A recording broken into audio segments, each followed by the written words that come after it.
My name is Kwabna Chenche. Many thanks for joining us here on News. So our very first story is and the Central Committee of the Convention People's Party has rejected a recommendation by the Disciplinary Committee of the party to reinstate suspended General Secretary Niyama Akomfra and National Youth Organizer Ernesto Yeboah. The Central Committee of the party argued that certain basic tenets of natural justice were not observed before the determination of the matter, hence its decision. Now, the two officers were suspended following what the party described as a breach of its disciplinary code after they publicly contradicted their flag bearer's position on President Mahama's Ford gift saga. The two were subsequently referred to the disciplinary committee, but despite the recommendations to reinstate them, the party says it will not do so.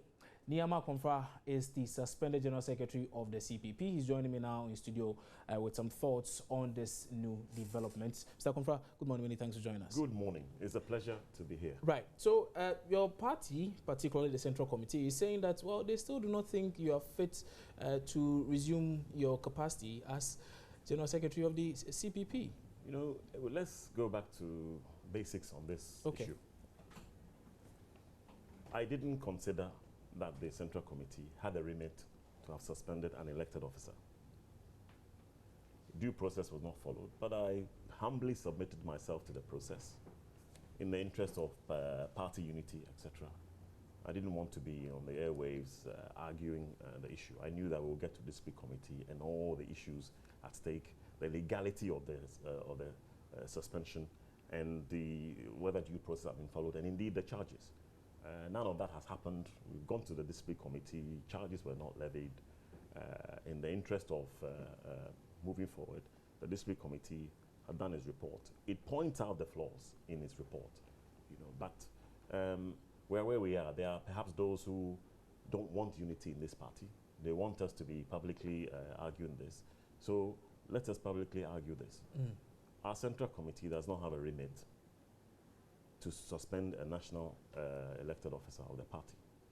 It can make recommendations to a bigger body, which is our National Executive Council. That can then do suspension of an elected officer, particularly a General Secretary. And so I don't consider myself suspended. I don't consider myself out of office. I don't consider myself reinstated. I consider myself to be at post.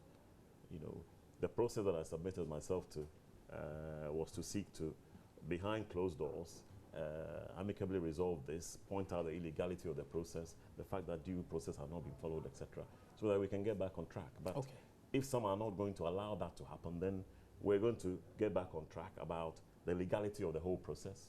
And we are all free to get on the media and talk about this. But nobody should be under any illusion.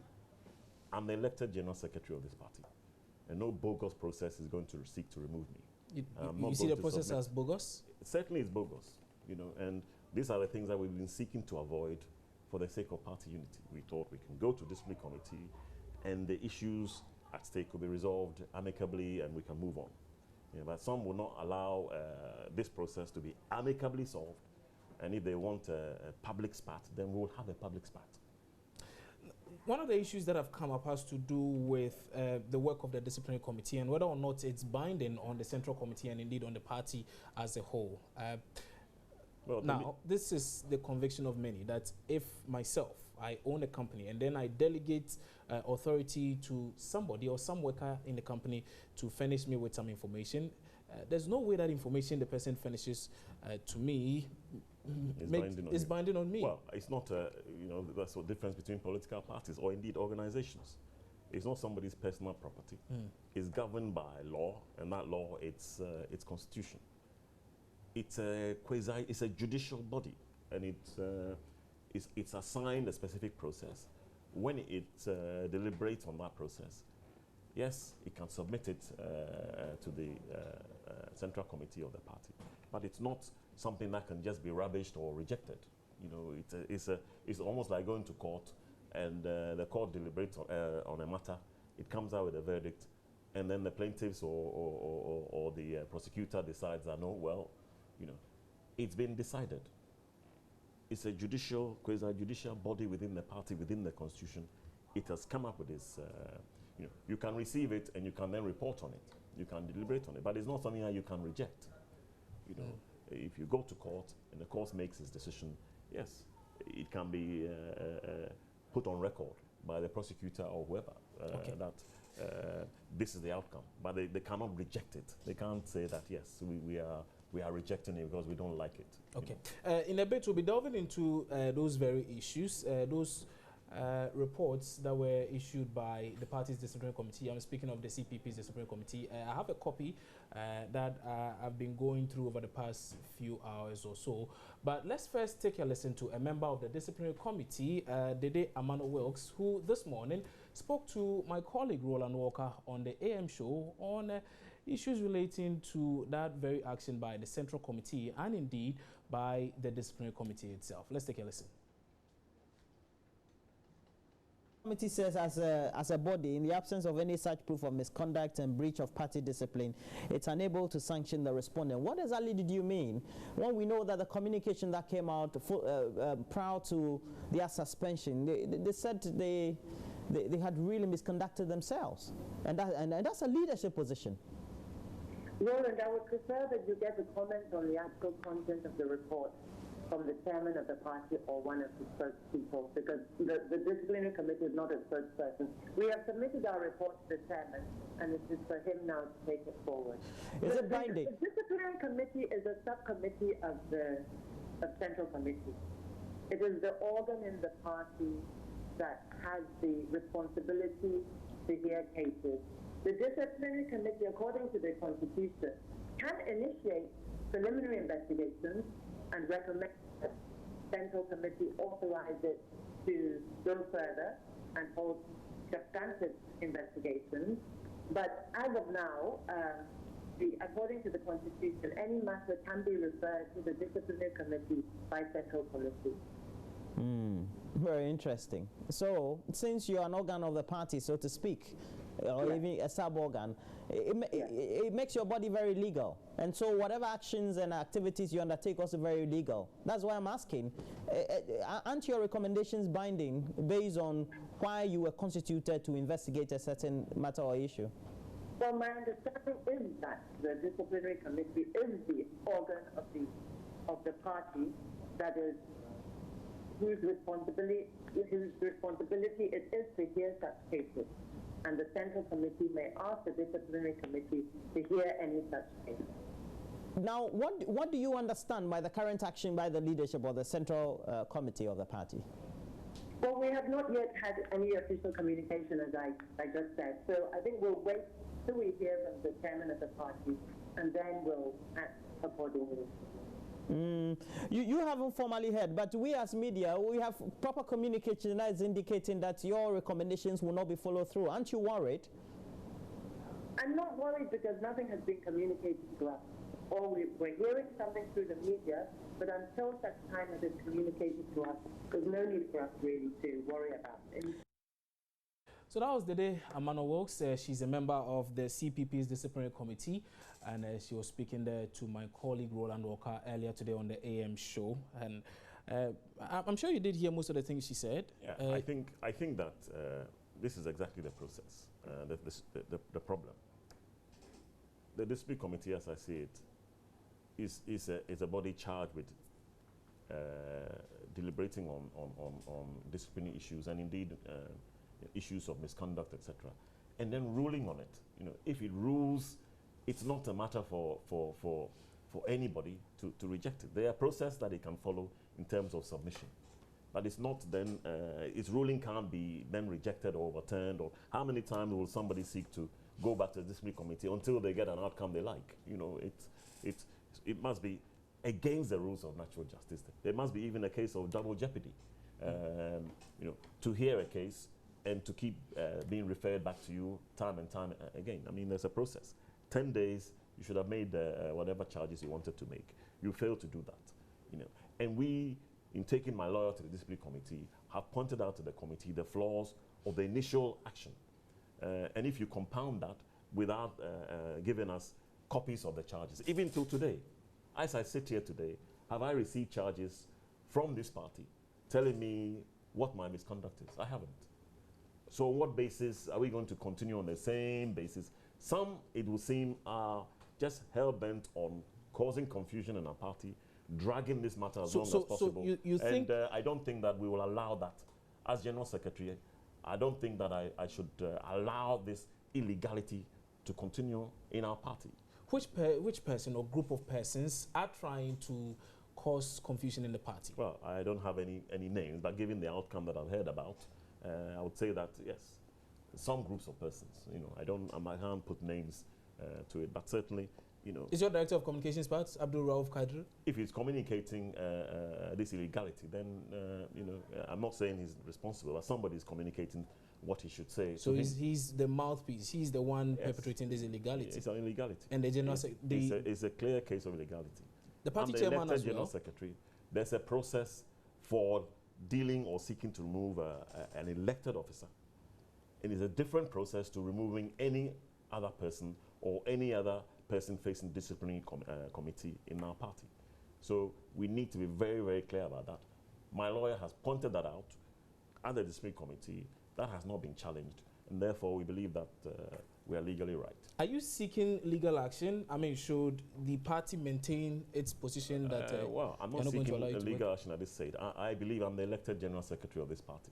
I believe myself to be at post. When was the last time you showed up at the office to work, well, as General Secretary? There are two things. First of all, I'm a member of this party, so I can go to the party office anytime I choose to. As General Secretary, I contribute. I will go to the office today. I will go to my desk today. So you're returning to the office today? I will return to the office today, tomorrow, any day. In your capacity as General Secretary? Yes. And if somebody seeks to remove me as General Secretary, they need to follow due process. And we believe that we have the law on our side. Okay. But I think we'll have to end it here for now. We will need to end it here for now. But thank you very much. That is said, well, he says he's still the General Secretary of the Convention People's Party. Ni Ama Akomfra. Some members of his party think otherwise, particularly his party's Director of Communications, Abdul Rauf Kadri. He also spoke earlier on the AM show. He made quite a number of strong points there, but he's of the view that indeed the report by the disciplinary committee does not in any way exonerate these two persons. And in fact, he even mentions that you commenting on this very issue is enough grounds for you to be impeached or moved from your... Well, they should proceed. If the party believes that an elected officer can be impeached or can be suspended, there's due process. They should follow it. Right. Okay.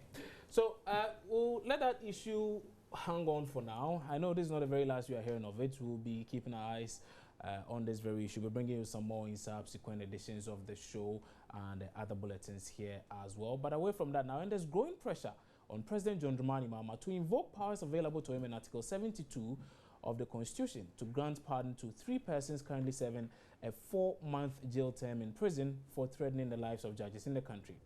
The 3, Alistair Nelson, Godwin Akogan, and Salif Umase, also known as Mugabe, were last week sentenced to 4 months in prison for contempt. Now, many have described the sentencing as too lenient, while scores more believe it to be harsh and excessive. Now, persons such as Gender Minister Anoye Litha, Deputy Communications Minister Felix Ofosu-Kwakye, Deputy Education Minister Samuel Okujeto-Ablakwa, and a host of several others have been signing a petition aimed at getting the president to pardon the 3. But the president is being warned against such a move, with many describing it as a suicidal one should he do so. Now, let's first take a listen to Law Lecturer Clara Berry Kasati, and then we can listen to Managing Editor of the New Crusading Guide newspaper, Abdul Malik Kwekubako. Now, they both spoke on Newsfile over the weekend. I have heard reports that the sentences are too harsh. Before we can say that the sentences are too harsh, like Egbert said, we have to situate it in the proper context. I had said that I don't want to talk about the threats, but at this stage where we are talking about whether or not the sentence is harsh, I think we have to look at the conduct of the panelists. Ordinarily, if anybody threatens a judge that I will kill you, for example, it should not ordinarily constitute contempt. Its proper place is the criminal law, that is the threat on life. However, in a jurisdiction like ours, with a history that we have, where judges have actually been killed. And it's not just the history that judges have actually been killed. Secondly, the timing of the statements. the statements were made on the eve of that shameful incident. In the history and context of our jurisprudence, could those statements produce fear in the judges? Yes, it did produce fear even in people who were not judges. And in this case, it was not just the threat of death. There was an additional aspect which hasn't been discussed, the veiled threat of rape. Now, that doesn't only come under it's scandalous. Not just that because, why? Is it because the Chief Justice is a woman? If she was a man, or if it was a man, would there have been a veiled threat of rape? This also raises the issue of how we treat women who venture to help, to contribute their quota to the development of this country. The tendency to subject such women to disrespect and lowering that particular person in the eyes of the public is something we have not even discussed. So if you look at the conduct of the panelists, it is not excusable. Is it harsh? That's why their lawyers agree. Their lawyers agree. Now, situating this conduct, if I mean, in the light of this embarrassment and shameful attitude, is 4 months jail time harsh for those two panelists? I don't think so. Because we have to look at the conduct in respect to the sentencing. And if you link the two and situate it properly in the proper context, I don't think anybody should have an issue with the two panelists going to jail. If you ask me whether 4 months is too harsh, I say yes. I'm being consistent because I was even against custodial sentence. Now, I knew. I read a law before it happened that they could have been given 3 years. Indeed, I think I read from you. It was your piece on Facebook that got me in that line. So 3 years, 4 months, 1 month, for me, I'm against it. I'll be honest with you. And last time we all said that, look, there are a range of sanctions that are still available, that could be applied. A fine, bond of good behavior, or a combination of them. Even then you said in default this, fine, but give them the chance. And this was supposed to be first offenders anyway, but in this specific context, it is a potentially dangerous invitation to the president to enter a minefield and step on a mine. Potentially dangerous. There's a publication suggesting that the president's lawyer, Tony Later, is against it. Oh, okay, I haven't seen it, but I'm telling you, a potentially dangerous invitation to a president to enter a minefield. And when he does that, he will step on the mine. So that was a managing news editor for the New Crusading Guide newspaper, Abdul Malik Wekubako. You also did hear Clarabiri Kasati. She is a law lecturer, and both of them were speaking on Newsfile over the weekend. We're able to speak to a few of the petitioners on this show today. Unfortunately, our phone lines are not going through. We'll try and rectify that, and then we can bring their thoughts on this very development to you shortly. But I still have here with me in studio.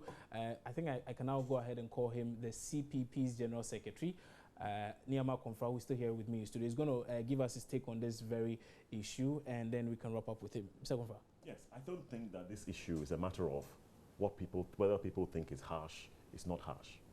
I think we have a constitution, we have separation of powers, the executive, we have the judiciary.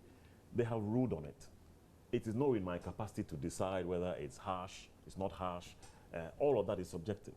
I think that the Supreme Court of the land has ruled on it. This is their decision. The president, or indeed anybody else, should intervene on what basis? Because these group of people are more deserving than any other person in prison, or on what basis? Why should the president intervene on this matter? Because what? Some say it might inadvertently stifle free speech in the country. Well, the Supreme Court, I think, understands its responsibility under our constitution. It understands its role within our democracy. It has ruled. And I think, to follow a path that says that they don't understand their responsibility, they have done wrong, and therefore the president should seek to override the decision of the judiciary, will set a very bad precedent in our democracy. This is the ruling. If people are not happy with it, there may be due process that they can follow, and we may learn lessons from it. But the Supreme Court of the land has ruled, and I think that we should allow them to exercise their powers under our constitution the way we have. I'm not going to comment about whether it should have been 10 months, 10 years. I think many, many people on every single day, you're a goat stealer, you are sentenced to 10 years with hard labor. If in this instance, you're sentenced to 4 months because the Supreme Court believes that that is the sentence, I don't see why anybody should seek to challenge Will you be that. surprised if the president goes ahead to invoke his powers according to in Article 72 of the Constitution? I think it will be a very negative move on his part. I think it will be a very negative, and I think it will have an impact on his own presidency. It might lead to his defeat in the upcoming polls? Well, I think many people may conclude that we're seeking to stifle not the free speech, but stifle the verdict of the judiciary. So there are serious implications, and I think that the president will have to consider very, very heavily before taking any such decision. Okay, right. So, many thanks for that as well. And indeed, quite a number of people have been commenting on this issue. We do know that now the chiefs, or the chiefs of the Gunland, have also waded into this very ongoing issue. Well, they are saying that in the spirit of the festivities of Homo, the president should grant pardon. We'll bring you some more on that as well. But let's now take a break here on Newsdesk. When we come back, we'll bring you that conversation about that member of parliament who is also being considered for the deputy minister for local government role. Well, it appears he's come under a lot of fire for also passing some comments about judges in the country. We'll be telling you more on what the NPP plans to do right after these messages. Stay with us.